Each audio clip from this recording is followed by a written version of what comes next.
ఆ, అందరికీ నమస్కారం అండి. ఆ, జనరల్గా టైం బాగుంటే హీరోలు అవుతారు అంటుంటారు బయట కొంతమంది. కానీ టైమింగ్ బాగుండి హీరో అయినోడు నవీన్ పోలిశెట్టి. అంటే ఎంత టైమింగ్ అంటే నాకు తెలిసి ఓ 1 ఇయర్ బ్యాక్ రెగ్యులర్గా మాట్లాడుతుంటాను నవీన్తో నేను. యాక్సిడెంట్ అయింది మనోడికి, అందరికీ తెలుసో తెలియదో, సాలిడ్ యాక్సిడెంట్. చెయ్యి కాలు ఎక్కడెక్కడ విరిగిపోయినాయి. తర్వాత కటసీగా మాట్లాడుతుంటే అన్న ఇరిగిపోయింది పక్కన పెడితే ముందు రైటర్స్ కావాలన్నా నాకు రికార్డ్స్ తీయడానికి అంటున్నాడు. రైటర్స్ ఏంటి తమ్ముడు, నువ్వు ముందు యాక్సిడెంట్ అయింది బెడ్ మీద రష్ లేదన్నా, నాకు రైటర్స్ కావాలంటే నాకు తెలిసిన ఒక ముగ్గురు నలుగురిని సజెస్ట్ చేసి పంపించా. మళ్ళీ ఫోన్ చేశాడు, అన్న సరిపోవట్లేదన్నా ఇంకెవరో కావాలని.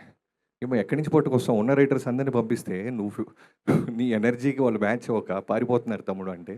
అలా తనే కూర్చొని తనే ఒక కథ పట్టుకొని ఒక బ్యూటిఫుల్ టీమ్ని ఆర్గనైజ్ చేసుకొని ఇలాంటి సినిమా ఒక బ్లాక్ బస్టర్ కొట్టడం అనేది సామాన్యమే కాదు. అంటే సినిమా మొత్తం చూసినప్పుడు నాకు ఏమనిపించిందంటే నవీన్ ఒక్క ఫ్రేమ్లో కూడా ఎనర్జీ వదలట్లా. ఒక్క ఫ్రేమ్ ఎక్కడో చోట రిలాక్స్ అవుతారు ఎవరొకళ్ళు, డైరెక్టర్ అయినా సరే, టెక్నీషియన్స్ అయినా, యాక్టర్స్ అయినా, ఎక్కడో చోట 1 ఫ్రేమ్ వదిలేస్తాం. వదలట్లేదు అతను. నమ్మి నమ్మి నమ్మి నమ్మి నమ్మి ఎనర్జీతో బౌన్స్ అవుతానే ఉన్నాడు. బౌన్స్ అంత నవ్వుతూ చేస్తున్నాడు కదా, లోపల ఎంత లాభం ఉందో నాకు అర్థమవుతుంది. ఎందుకు అవ్వం మనం హీరో, ఎందుకు నిలదొక్కోలేం, ఎందుకు ఈ పెద్ద సర్కిల్లో నేను ఉండకూడదు, నాకు ఎందుకు మార్కెట్ ఉండకూడదు అనేది ప్రతి స్మైల్ వెనకాల అతను పడ్డ కష్టం, అతనుకున్న లాభ నాకు అనిపించింది. నవీన్, నీ కష్టం ఇలానే వెళ్తావు, నీకేం చెప్పక్కర్లేదు. బట్ చాలా చాలా బ్రైట్ ఫ్యూచర్ ఉంది. నీకు తెలియని ఒక గుడ్ న్యూస్ చెప్తాను నీకు. ఈ సినిమా రిలీజ్ అయిన తర్వాత చిరంజీవి గారిని కలిశాను నేను నెక్స్ట్ చేయబోతున్నాను వన్ ఆఫ్ ద మీటింగ్లో. ఆయన సినిమా చాలా బాగుందంట కదా బాబీ, నవీన్ పోలిశెట్టిది అనగానే ఓ రోజు అన్నారు. అవునన్నయ్య చాలా బాగుంది. ఎంత ఎనర్జీ ఉంటుంది అబ్బాయికి, ఇప్పుడు వస్తున్న జనరేషన్స్లో నాకు బాగా నచ్చిన హీరో నవీన్ అని చెప్పాడు. ఆయన సినిమా సక్సెస్ అయ్యి ఆయన ఆనందంలో ఉంటూ నీ సినిమా సక్సెస్ను కూడా ఎంజాయ్ చేశాడు చిరంజీవి గారు. సో ఆయన కళల్లో పడి ఆయన మెప్పు పొందావు నవీన్. ఇది నేను దాచిపెట్టి నేను తప్పకుండా ఈ ఈవెంట్కి నువ్వు నన్ను పిలుస్తూ వచ్చినప్పుడు చెప్పాలనుకుని దాచిపెట్టాను. I'm sharing it this. And director మారీకి అండ్ చిన్మయ్కి అండ్ హోల్ టీమ్, అంటే ఒక్కొక్క అసిస్టెంట్ డైరెక్టర్ పేరు చెప్తుంటే ఒక హీరో పేరు చెప్పినట్టు క్లాప్స్ కొడుతున్నారు చూసాం. మీ యూనిటీ నాకు తెలుస్తుంది. కాస్ట్యూమ్ చీఫ్ పేరు చెప్పిన, కాస్ట్యూమ్ అసిస్టెంట్ అన్న, ఎడిటర్ అన్న, జేడి నీ గురించి అయినా, మిగతా యాక్టర్స్ గురించి ఎవరి గురించి చెప్పినా క్లాప్స్ కొడతానే ఉన్నారు. Beautiful team. అదే అంటారు, మంచి టీం ఉండి అందరూ గోల్స్ బుల్ సైకి పెడితే తప్పకుండా తగిలి తీరుతుంది. అదే ఈ సినిమా ఎగ్జాంపుల్.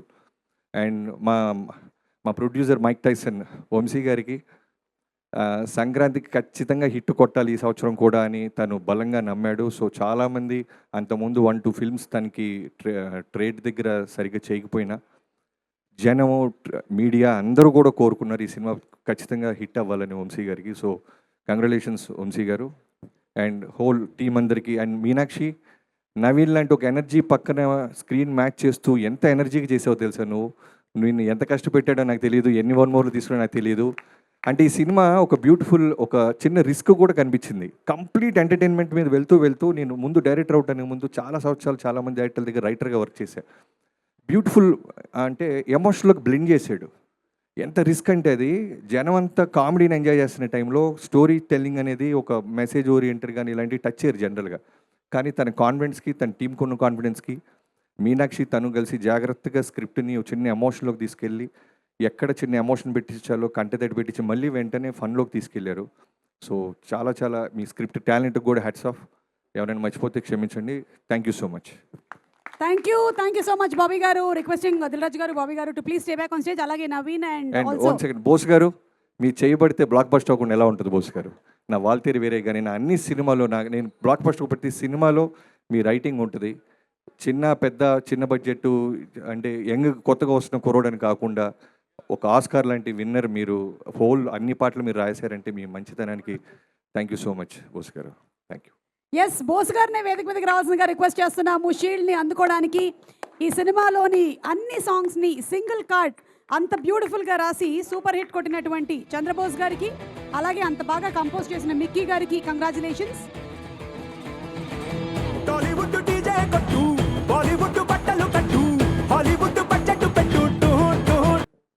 ముందు అనగనగా ఒక రాజు టీంకి congratulations. Especially my producer Vamsi. ఎక్కడో కనిపిస్తలేడేంటి వంశీ? ఎక్కడున్నాడు వంశీ? అక్కడే. కనిపి ఇట్రా ఇట్రా. మీరు ఎంతసేపు హీరోలు హీరోయిన్లు మీరే చూసుకుంటారా? మా ప్రొడ్యూసర్ని పైకి తీసుకురారా? పైకి అంటే స్టేజ్ పైకి. సో వంశీ ఒక ప్యాషనెటిక్ ప్రొడ్యూసర్. సినిమాని ఎంత ప్రేమిస్తాడంటే, సినిమాని ఎంత ప్రేమిస్తే అంత సక్సెస్ వస్తుంది అనేది ఈ జనరేషన్లో వంశీని చూసి మేము కూడా నేర్చుకునే స్టేజ్ ఉంది. So congrats. అండ్ టీం అందరికీ, ఎస్పెషల్లీ ఆల్ టెక్నీషియన్స్, మ్యారీకి and Chinmayi and direction team and music director Mickey and DOP, ఇలా అందరు టెక్నీషియన్స్ అందరికీ is a congratulation. And Meenakshi last సంక్రాంతికి వస్తున్నాం. సో అప్పుడు మేమంతా ఆ సినిమాని సెలబ్రేట్ చేసాం. ఇప్పుడు అనగనగా ఒక రాజుని సెలబ్రేట్ చేస్తున్నాం. మీనాక్షికి కంగ్రాట్స్. అండ్ ఇందాక ఎవరు అన్నారు is a one man show. Yes, Naveen is the one man show. So ఈ సినిమా చూసినప్పుడు మేము రిలీజ్కి ఒక రోజు ముందు క్యూబ్లో చూసాం. క్యూబ్లో చూస్తే నవ్వుతున్నాం. బట్ అప్పుడు తెలుసు మాకు థియేటర్లో ఒక లెవెల్లో లాప్స్ ఉంటాయి ఈ సినిమాకని. నవీనే చెప్తున్నాడు ఇప్పుడు, శిరీష్ గారి పక్కన కూర్చొని చూశాను సార్, అప్పుడు నాకు ధైర్యం వచ్చింది సినిమా సూపర్ హిట్ అని, అంత ఎంజాయ్ చేశామని. సో ఒక ఐడియా అనుకున్న దగ్గర నుంచి దాన్ని ట్రావెల్ చేస్తూ ఆ సినిమా వచ్చే వరకు డే అండ్ నైట్ కష్టపడేది నవీన్. ఎందుకంటే నేను ఎక్కడో రాజమండ్రి వెళ్ళాను, ఏదో హాస్పిటల్ ఇనాగ్రేషన్ ఉంటాయి. సో నైట్ వెళ్ళి మార్నింగ్ ఐఎమ్ కమింగ్ బ్యాక్, అద్దాలు పెట్టుకొని ఇలా వస్తున్నాడు. ఏంటి అంటే సార్ నిద్రలేస్తారండి. దేనికంటే లాస్ట్ షెడ్యూల్ సార్ ఫినిష్ చేసుకొని వస్తున్నాం. అప్పుడు నాకు ఫ్లైట్ ఎక్కేలోపు ఈ సినిమా గురించి చెప్పాడు. సో అంత ప్యాషనెటిక్, ఒక క్యారెక్టర్ ఆర్టిస్ట్గా మొదలై ఈరోజు ప్రేక్షకులందరి గుండెల్లో నేను వస్తే, నా సినిమాకి వస్తే నేను మిమ్మల్ని నవ్విస్తానని ప్రూవ్ చేసుకున్న present hero. So keep it up, congrats. ఎందుకంటే ఆల్మోస్ట్ నేను నీ జర్నీ లైఫ్ ఈజ్ బ్యూటిఫుల్ దగ్గర నుంచి చూస్తున్నాను. నువ్వు విజయ్ ఎక్కడో జూనియర్ ఆర్టిస్ట్ లాగా క్యారెక్టర్ ఆర్టిస్టులు వెనకాల ఉంటారు. ఈరోజు విజయ్తో పాటు నువ్వు విజయ్ ఒక రూట్లో ఉంటే నువ్వు ఒక రూట్లో ఎంటర్టైన్ చేస్తూ ఈరోజు ఈ సంక్రాంతికి ఈ సినిమాని ఇంత బ్లాక్ బస్టర్ అవ్వడానికి ఏకైక కారణం యు ఆర్ ద డైరెక్టర్ ఉన్న, క్రియేటివ్ రైటర్ ఉన్న, ప్రొడ్యూసర్ ఉన్న, you are only one person. అందరు టీం అందరు చెప్తుంటే చాలా హ్యాపీగా ఉంది. Keep up. సేమ్ టైం ఒక సినిమాని రిలీజ్ అయిపోయిన తర్వాత ఈరోజే మళ్ళీ యూఎస్కి వెళ్ళి యూఎస్లో